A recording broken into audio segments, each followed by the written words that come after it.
Iran ಮತ್ತು ಅಮೆರಿಕದ ನಡುವೆ ಆದಂತಹ ಮಾತುಕತೆ ಕೇವಲ ಆಕ್ಸಿಜನ್ ಮೇಲೆ ಉಸಿರಾಡ್ತಾ ಇದೆ. ಯಾವಾಗ ಬೇಕಾದರೂ ಕೂಡ ಈ ಆಕ್ಸಿಜನ್ನ ಸಪೋರ್ಟ್ ಸಿಗೋದು ಬಂದ್ ಆಗಬಹುದು. ಆ ಮುಖಾಂತರ ಈ ಒಪ್ಪಂದ ದಾರಿ ತಪ್ಪಬಹುದು ಎನ್ನುವಂತಹ ನಿಟ್ಟಿನಲ್ಲಿ ಡೊನಾಲ್ಡ್ ಟ್ರಂಪ್ ಮಾತನಾಡಿದ್ರು.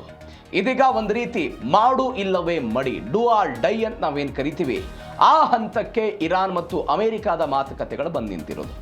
ಮಾತುಕತೆಯನ್ನು ನಡೆಸೋದು ವ್ಯರ್ಥ ಅಂತ ಹೇಳಿದ್ರು. ಅವರು ಬುದ್ಧಿವಂತರು ಅಂತ ಕರೆದಿದ್ದಂತಹ ಡೊನಾಲ್ಡ್ ಟ್ರಂಪ್ ಅವರು ಅತ್ಯಂತ ಹೀನರು ಅಂತ ಕರೆದ್ರು. ಅಂದರೆ ವರಸೆ ಎಲ್ಲವೂ ಕೂಡ ಇರಾನ್ ಮತ್ತು ಅಮೆರಿಕದ್ದು ಇದೆ ಬದಲಾಗಿದೆ.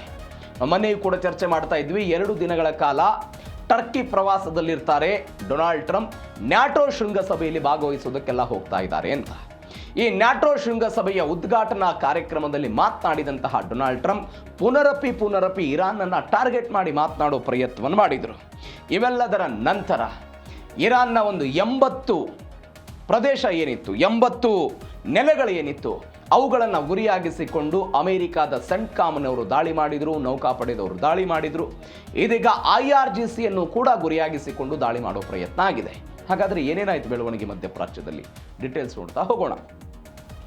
ಇರಾನ್ ಮೇಲೆ ಅಮೆರಿಕದ ಮಧ್ಯರಾತ್ರಿ ಪ್ರಹಾರ ಮೊನ್ನೆಯೂ ಕೂಡ ಆಗಿದ್ದನ್ನು ನೋಡಿದ್ವಿ. ಒನ್ಸ್ ಅಗೇನ್ ಇವತ್ತು ಕೂಡ ಆಗ್ತಾ ಇದೆ. ಕಳೆದ 2 ದಿನಗಳಿಂದ ಆಗ್ತಾ ಇರುವಂತಹ ಅಮೆರಿಕದ ದಾಳಿ ಯಾರ ಮೇಲೆ ಅಂತ ಹೇಳಿದ್ರೆ ಇರಾನ್ನ ಮೇಲೆ. ಒಂದು 80ಕ್ಕೂ ಹೆಚ್ಚು ಮಿಲಿಟರಿ ನೆಲೆಗಳನ್ನು ಗುರಿಯಾಗಿಸಿಕೊಂಡು ದಾಳಿ ಮಾಡೋ ಪ್ರಯತ್ನ ಆಯಿತು. ಬಂದರ್ ಅಬ್ಬಾಸ್, ಸಿರಿಕ್, ಚಾಬಹಾರ್ ಬಂದರುಗಳು ಇವೆಲ್ಲವೂ ಕೂಡ ಸ್ಫೋಟ ಆಗಿದೆ. ಹಾರ್ಮುಜ್ ಜಲಸಂಧಿಯಲ್ಲಿ ಇರಾನ್ನ ಕ್ಷಿಪಣಿ ಮತ್ತು ಡ್ರೋನ್ ನೆಲೆಗಳನ್ನು ಗುರಿಯಾಗಿಸಿಕೊಂಡು ದಾಳಿ ಮಾಡಿದರು. ನೀವು ನೋಡಿ, ಮೊದಲ ರಾತ್ರಿಯ ದಾಳಿ ಆದಾಗ ಒಂದು 80ಕ್ಕೂ ಹೆಚ್ಚು ನೆಲೆಗಳನ್ನು ಗುರಿಯಾಗಿಸಿಕೊಂಡರು. 3 ಜಾಗತಿಕ ವಾಣಿಜ್ಯ ತೈಲ ಹಡಗುಗಳ ಮೇಲೆ ಕ್ಷಿಪಣಿ ದಾಳಿಯಾಗಿತ್ತು. ನಾವು ನಿನ್ನೆ ಇದ್ರ ಬಗ್ಗೆ ಚರ್ಚೆ ಮಾಡಿದ್ವಿ. ಅಲ್ ರೆಕಾಯತ್ ಕತಾರ್ಗೆ ಸಂಬಂಧಪಟ್ಟಂಥ ಹಡಗು, ವಾಡ್ಯಾನ್ ಸೌದಿ ಅರೇಬಿಯಾಕ್ಕೆ ಸಂಬಂಧಪಟ್ಟಂಥ ಹಡಗು, ಮತ್ತೊಂದು ವಾಣಿಜ್ಯ ಹಡಗಿನ ಮೇಲೆಯೂ ಕೂಡ ಇರಾನ್ನ IRGC ಅವರು ದಾಳಿ ಮಾಡಿದರು.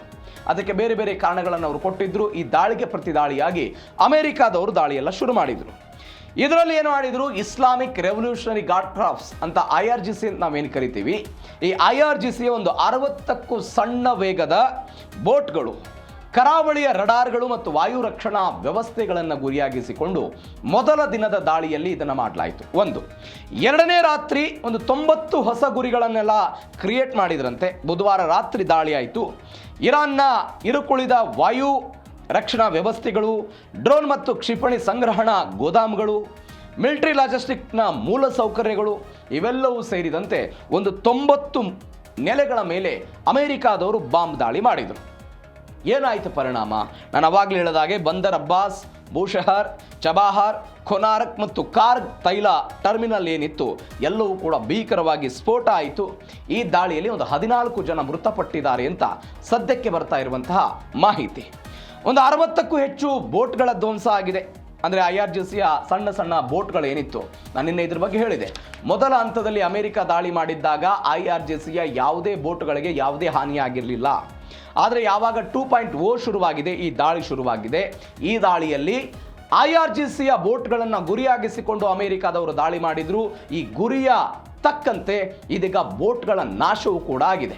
ಆ ಮುಖಾಂತರ ಕಳೆದ ತಿಂಗಳಷ್ಟೇ ಮಾತುಕತೆಯ ಮೊದಲ ಹಂತಕ್ಕೆ ಹೆಜ್ಜೆ ಇಟ್ಟಿದ್ದಂತಹ ಅಮೆರಿಕ ಮತ್ತು ಇರಾನ್ ಕೆಲವು ದಿನಗಳಲ್ಲಿ ಅವುಗಳನ್ನು ಮುರಿಯುವ ಹಂತಕ್ಕೆ ಉಭಯ ದೇಶಗಳು ಹೋಗಿದ್ದಾರೆ.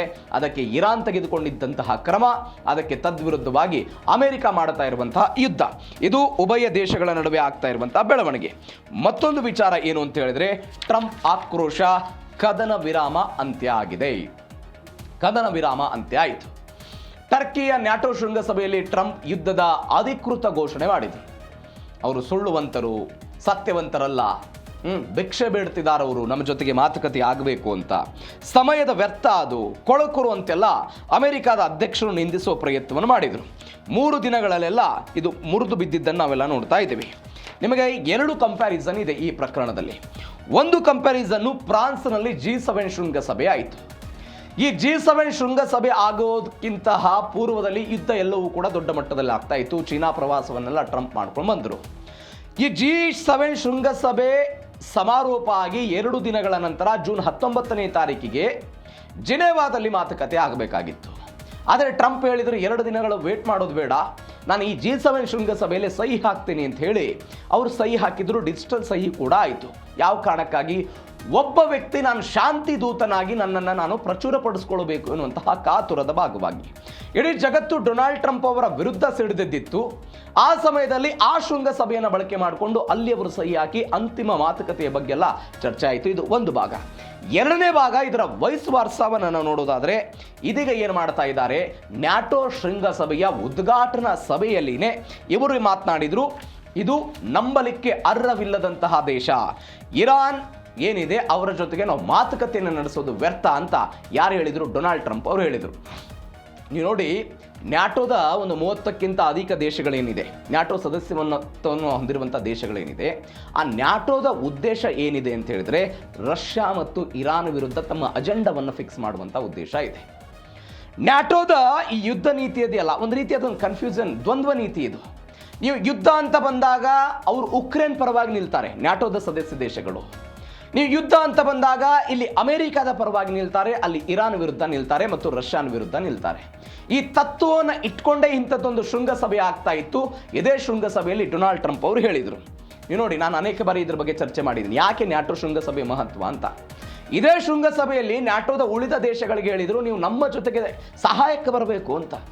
ನೀವು ಫೆಬ್ರವರಿ 28ನೇ ತಾರೀಕಿಗೆ ಯುದ್ಧ ಶುರುವಾದ ಇಲ್ಲಿಯ ತನಕವೂ ಕೂಡ ಅಮೆರಿಕ ಇರಾನ್ ವಿರುದ್ಧ ದಾಳಿ ಮಾಡ್ತಾ ಇದೆ, ಇರಾನ್ ಅಮೆರಿಕದ ವಿರುದ್ಧ ದಾಳಿ ಮಾಡ್ತಾ ಇದೆ. ಹಾಗಾದರೆ ಯಾವುದಾದ್ರೂ ಒಂದು ನ್ಯಾಟೋ ಸದಸ್ಯತ್ವ ದೇಶ ಅಮೆರಿಕದ ಪರವಾಗಿ ಬಲವಾಗಿ ನಿಂತು ಬಂದು ಇರಾನ್ನ ವಿರುದ್ಧ ದಾಳಿ ಮಾಡಿದ್ರ? ಯಾರೂ ಕೂಡ ಮಿಲಿಟರಿ ಅಸ್ತ್ರವನ್ನು ಪ್ರಯೋಗ ಮಾಡಲಿಲ್ಲ. ಹೇಳಿಕೆಗಳ ಮುಖಾಂತರ ಕೇವಲ ಬೆಂಬಲವನ್ನು ವ್ಯಕ್ತಪಡಿಸಿದ್ರೆ ಹೊರತು ಮಿಲಿಟರಿ ಸೈನಿಕರನ್ನು ಯಾರೂ ಕೂಡ ಕಳಿಸಲಿಲ್ಲ. ನ್ಯಾಟೋದ ತತ್ವ ಏನು ಹೇಳುತ್ತೆ? ಆರ್ಟಿಕಲ್ 5 ಹೇಳುತ್ತೆ, ಅದರಲ್ಲಿ ನನ್ನ ಮೇಲೆ ಆದಂತಹ ದಾಳಿ ನಿನ್ನ ಮೇಲೆಯೂ ಕೂಡ ಆದಂತೆ ಅಂತ ನೀನು ಪರಿಗಣನೆ ಮಾಡಿಕೊಂಡು ನನ್ನ ವಿರುದ್ಧದ ದಾಳಿಗೆ ನೀನು ಹೋರಾಟ ಮಾಡೋದಕ್ಕೆ ಬರಬೇಕು ಅಂತ ನ್ಯಾಟೋದ ತತ್ವ ಹೇಳುತ್ತೆ. ಆದರೆ ಅದು ಯಾವುದಾದ್ರೂ ದೇಶ ಬಂತ? ಯಾವ ದೇಶವೂ ಕೂಡ ಅಮೆರಿಕದ ಪರವಾಗಿ ಬರಲಿಲ್ಲ. ಆದರೆ ಇವತ್ತು ಅದೇ ನ್ಯಾಟೋ ಶೃಂಗಸಭೆಯ ವೇದಿಕೆಯಲ್ಲಿ ನಿಂತು ಡೊನಾಲ್ಡ್ ಟ್ರಂಪ್ ಅವರು ಹೇಳಿದರು, ಇಂಥದ್ದೊಂದು ಭೀಕರ ದಾಳಿ ಆಗ್ತಾ ಇದೆ, ಈ ಭೀಕರ ದಾಳಿಗೆ ನ್ಯಾಟೋ ದೇಶಗಳು ಕೂಡ ಕೈ ಜೋಡಿಸಬೇಕು, ಒನ್ಸ್ ಅಗೇನ್ ಯುದ್ಧ ಆಗುತ್ತೆ ಅಂತ ಈ ವೇದಿಕೆಯಲ್ಲಿ ಮಾತನಾಡೋ ಪ್ರಯತ್ನವನ್ನು ಡೊನಾಲ್ಡ್ ಟ್ರಂಪ್ ಅವರು ಮಾಡಿದರು. ಆ ಮುಖಾಂತರ ಕದನ ವಿರಾಮದ ಅಂತ್ಯದ ಈ ಸೂಚಕವನ್ನು ಅವರು ಕೊಟ್ಟರು. ಮತ್ತೊಂದು, US ಸೇನಾ ನೆಲೆಗಳ ಮೇಲೆ ಇರಾನ್ ಪ್ರತಿದಾಳಿಯನ್ನು ನಡೆಸಿದೆ. ಒನ್ಸ್ ಅಗೇನ್ ಅದೇ ಅಮೆರಿಕ ಯಾವಾಗ ದಾಳಿ ಮಾಡುತ್ತೋ ಅಮೆರಿಕ ದೂರ ಇದೆ ಅನ್ನುವ ಕಾರಣಕ್ಕಾಗಿ, ರಾಜತಾಂತ್ರಿಕ ಕಾರಣಕ್ಕಾಗಿ, ಒತ್ತಡದ ಕಾರಣಕ್ಕಾಗಿ ಮಧ್ಯಪ್ರಾಚ್ಯದ ದೇಶಗಳನ್ನು ಇವರೆಲ್ಲ ಗುರಿಯಾಗಿಸಿಕೊಳ್ತಾರೆ. ಗಾಯಗೊಂಡ ಸಿಂಹದಂತೆ ಅಮೆರಿಕದ ವಿರುದ್ಧ ಇರಾನ್ ಸೈನ್ಯ ತಿರುಗಿಬಿತ್ತು. ಬಹರೈನ್, ಕುವೈತ್ನಲ್ಲಿರುವಂಥ ಅಮೆರಿಕ ಸೇನಾ ನೆಲೆಗಳ ಮೇಲೆ ಕ್ಷಿಪಣಿ ದಾಳಿಗಳನ್ನೆಲ್ಲ ಮಾಡಿದ್ರು. ಯಾಕೆ? ಒಂದು ಪೆಟ್ರಿಯಾಟ್ ವ್ಯವಸ್ಥೆಯನ್ನು ಗುರಿಯಾಗಿಸಿಕೊಂಡು ಅವರು ದಾಳಿ ಮಾಡಿದರು.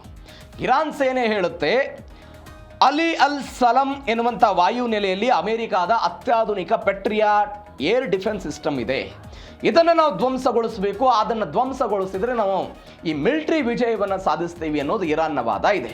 ಹೀಗಾಗಿ ಮಧ್ಯಪ್ರಾಚ್ಯದಲ್ಲಿರುವಂಥ ಪೆಟ್ರಿಯಾಟ್ ವ್ಯವಸ್ಥೆಯನ್ನು ಗುರಿಯಾಗಿಸಿಕೊಂಡು ದಾಳಿ ಮಾಡೋ ಪ್ರಯತ್ನವನ್ನು ಅವರು ಮಾಡ್ತಾ ಇದ್ದಾರೆ.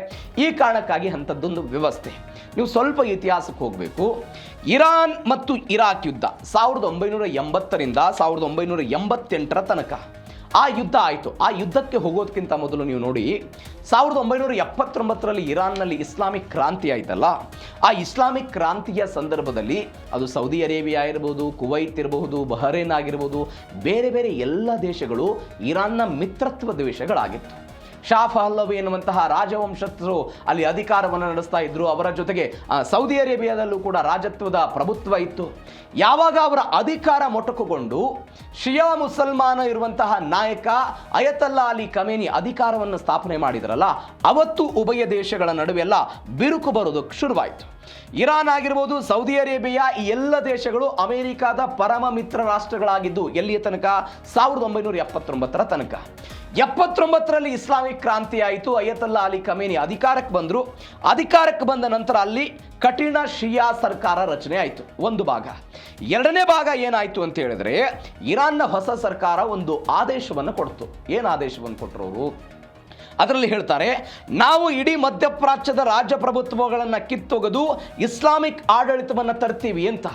ನೀವು ಸೌದಿ ಸೇರಿದಂತೆ ಬೇರೆ ಎಲ್ಲ ಪ್ರದೇಶಗಳಲ್ಲಿ ರಾಜಪ್ರಭುತ್ವ ಇತ್ತು.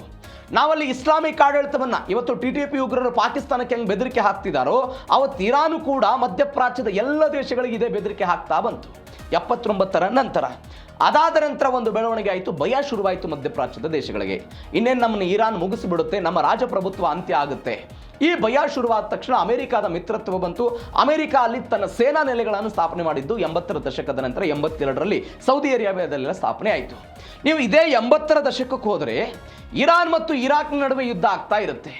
ಈ ಸೌದಿ ಅರೇಬಿಯಾ, ಕುವೈತ್ ಸೇರಿದಂತೆ ಬೇರೆ ಬೇರೆ ದೇಶಗಳು ಏನು ಮಾಡ್ತಾ ಇರುತ್ತೆ, ಇರಾನ್ನ ಬದಲಾಗಿ ಇರಾಕ್ನ ಅಲ್ಲಿಯ ರಾಜನಿಗೆ ಅಂದರೆ ಅಮೆರಿಕ ದಾಳಿ ಮಾಡಿತ್ತಲ್ಲ ಆ ವ್ಯಕ್ತಿಗೆ ಸಪೋರ್ಟ್ ಮಾಡೋದಕ್ಕೆಲ್ಲ ನಿಲ್ತಾರೆ.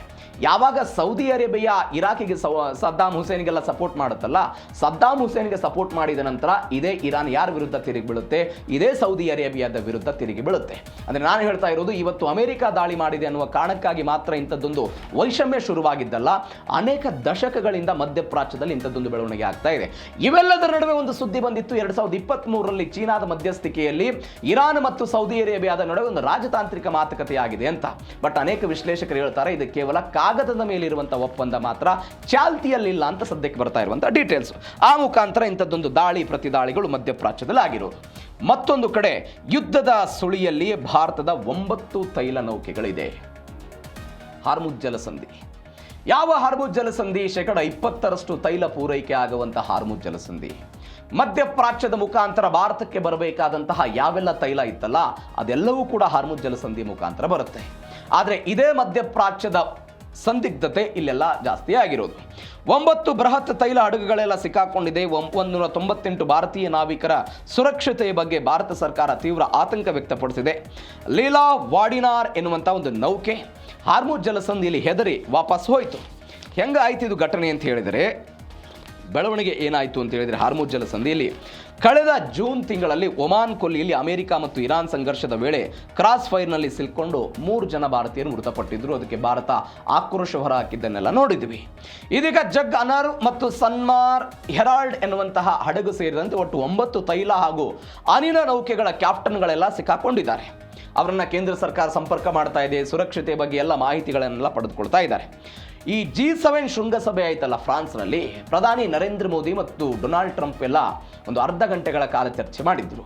ಆ ಸಮಯದಲ್ಲಿ ಡೊನಾಲ್ಡ್ ಟ್ರಂಪ್ ಅವರಿಗೆ ಪ್ರಧಾನಿ ನರೇಂದ್ರ ಮೋದಿ ಹೇಳಿದ್ರು, ಭಾರತೀಯ ಸಿಬ್ಬಂದಿಯ ಸುರಕ್ಷತೆಯ ಬಗ್ಗೆ ನಮಗೆ ಆಶ್ವಾಸನೆ ಬೇಕು ಅಂತೆಲ್ಲ ಮಾತನಾಡೋ ಪ್ರಯತ್ನವನ್ನು ಮಾಡಿದ್ರು. ಈ ಆಶ್ವಾಸನೆ ಮಾತುಕತೆಗಳ ನಡುವೆಯೂ ಕೂಡ ಇಂಥದ್ದೊಂದು ಬೆಳವಣಿಗೆ ಆಯಿತು. ಈ ಇರಾನ್ ಪಡೆಯ ಕಟ್ಟುನಿಟ್ಟಿನ ದಿಗ್ಬಂಧನ ಇದೆಯಲ್ಲ, ಈ ದಿಗ್ಬಂಧನದ ಕಾರಣಕ್ಕಾಗಿ ಇಂಥದ್ದೊಂದು ಬೆಳವಣಿಗೆ ಆಗ್ತಾ ಇದೆ. ಒಂದು ಲೀಲಾ ವಾಡಿನಾರ್ ಅಂತ ಭಾರತದ ಧ್ವಜವನ್ನು ಹೊಂದಿರುವಂತಹ ಕಚ್ಚಾ ತೈಲ ಸಾಗಾಣೆಯ ಹಡಗಿದು ಗುಜರಾತ್ನ ವಾಡಿನಾರ್ ಬಂದರಿಗೆಲ್ಲ ಬರ್ತಾ ಇತ್ತು. ಒಮಾನ್ ನೌಕಾ ಕಾರಿಡಾರ್ ಮುಖಾಂತರ ಎಲ್ಲ ಇದು ಬರ್ತಾ ಇರುವ ಕಾರಣಕ್ಕಾಗಿ ಅದನ್ನು ಅವರು ತಡೆ ಹಿಡಿದ್ರು ಅಥವಾ ಎಚ್ಚರಿಕೆ ಕೊಡೋ ಪ್ರಯತ್ನವನ್ನು ಮಾಡಿದರು. ಆಗ ಹಡಗಿನ ಕ್ಯಾಪ್ಟನ್ ವಾಪಸ್ ರಿವರ್ಸ್ ಬಂದು ಬಂದರಿಗೆ ಬಂದು ಸೇರಿಕೊಂಡಿದ್ದು. ಅಂದರೆ ಒಮಾನ್ ಕಾರಿಡಾರನ್ನು ಬಳಕೆ ಮಾಡ್ತಾ ಇದ್ದಿದ್ದಕ್ಕೆ ಇರಾನ್ ಆಕ್ರೋಶವನ್ನು ಹೊರಹಾಕ್ತಾ ಇದೆ, ತನ್ನ ಅಸ್ತಿತ್ವಕ್ಕೆ ಧಕ್ಕೆ ಬರುತ್ತೆ ಎನ್ನುವಂಥ ಕಾರಣಕ್ಕಾಗಿ ಅಂತ ನಾವು ಅನೇಕ ದಿನಗಳಿಂದ ಚರ್ಚೆ ಮಾಡ್ತಾ ಇದ್ದೀವಿ. ಈ ಹಡಗುಗಳ ದಾಳಿ ಮಾಡೋದಕ್ಕೂ ಕೂಡ ಈ ಒಮಾನ್ ಕಾರಿಡಾರನ್ನು ಬಳಕೆ ಮಾಡಿದ್ದು ಕಾರಣ ಅಂತ ಅನೇಕ ವಿಶ್ಲೇಷಣೆಗಳಾಗ್ತಾ ಇದೆ. ಇದೀಗ ಅಂಥದ್ದು ಬೆಳವಣಿಗೆ ಭಾರತದ ಹಡಗು ಮೇಲೆ ಕೂಡ ಆಗಿರೋದು. ಮತ್ತೊಂದು ಏನು ಅಂತ ಹೇಳಿದರೆ, ವಿಮಾನ ಪ್ರಯಾಣಿಕರಿಗೆ ಭಾರೀ ಹೊಡೆತ ಬಿದ್ದಿರೋದು. ಯಾಕೆ? ಇರಾನ್ ಮತ್ತು ಇರಾಕ್ ವಾಯು ಪ್ರದೇಶ ಸಂಪೂರ್ಣ ಅಸುರಕ್ಷಿತ ಅಂತ ಘೋಷಣೆ ಮಾಡಿದ್ದಾರೆ. ನೀವು ನೋಡಿ, ಮಧ್ಯಪ್ರಾಚ್ಯದ ಬೇರೆ ಬೇರೆ ದೇಶಗಳೇನಿದೆ ಪ್ರವಾಸೋದ್ಯಮದ ಮೇಲೆ ಡಿಪೆಂಡೆನ್ಸಿ ಜಾಸ್ತಿ ಇದ್ದಾರೆ. ನೀವು UAEಗೆ ಹೋದರೆ, ದುಬೈ ಅಲ್ಲೆಲ್ಲ ಪ್ರವಾಸೋದ್ಯಮ, ಸಿಂಗಾಪುರಕ್ಕೆ ಪ್ರವಾಸೋದ್ಯಮಕ್ಕೆ ಹೋಗ್ತಾರೆ.